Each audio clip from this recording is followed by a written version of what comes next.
Hello friends, good morning. My name is Christopher. Today is Monday, the 10th of May, 2011. Welcome back to another quick gardening tour. We're going to start off in the orchard today.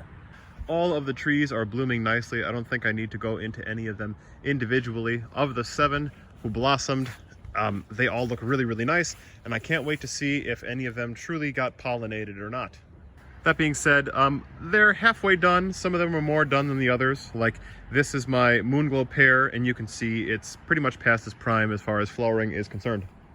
Well, going inside, so of all the cabbages that I planted, 5 of them did not come up, which is fine, but the ones that took are looking really good. Sorry, the sun, I suppose, is coming from that angle. Take a look. That's pretty big already.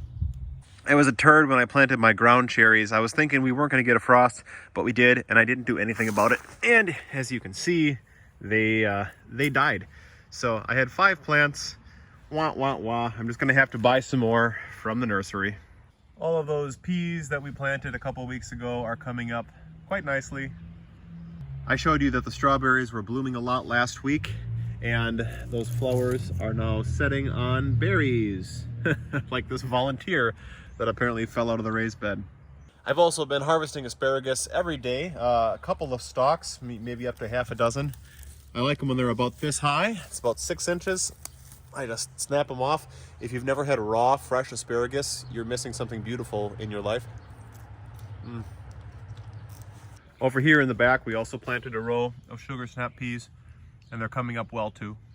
All of the herbs we planted in here survived the frost just fine. And of course, cilantro likes cold weather, so it's growing.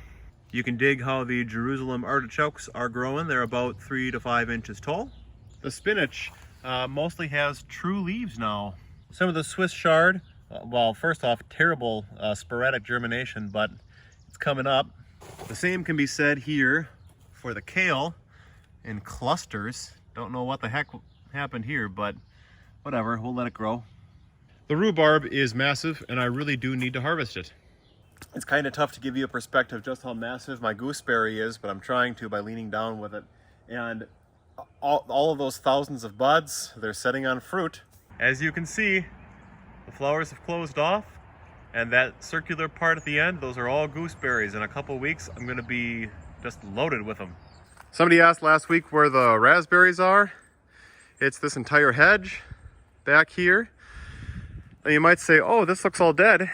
Fair enough, but all of this undergrowth, whoops, there we go. Those are all new raspberries that will grow up and fill in the space. I said before that I was going to get a black currant harvest. That is definitely the truth. And now it appears that I think I'm going to get a red currant harvest too. I didn't see these flowers until recently. I'm eager to see what they do. If we do get a harvest, this will be the first year for both of the currant plants. We're over the hump come this Wednesday. I think temperatures are going to be regularly in the 60s for the high, and the lows are going to be in the 40s and 50s. That for us means it's safe to start planting things like tomatoes and squash.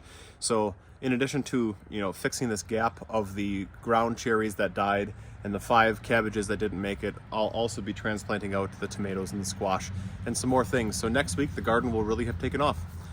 Hope things are going well with you in your garden. If you like this video, you know what to do, and we'll see you next week. Thanks. Bye.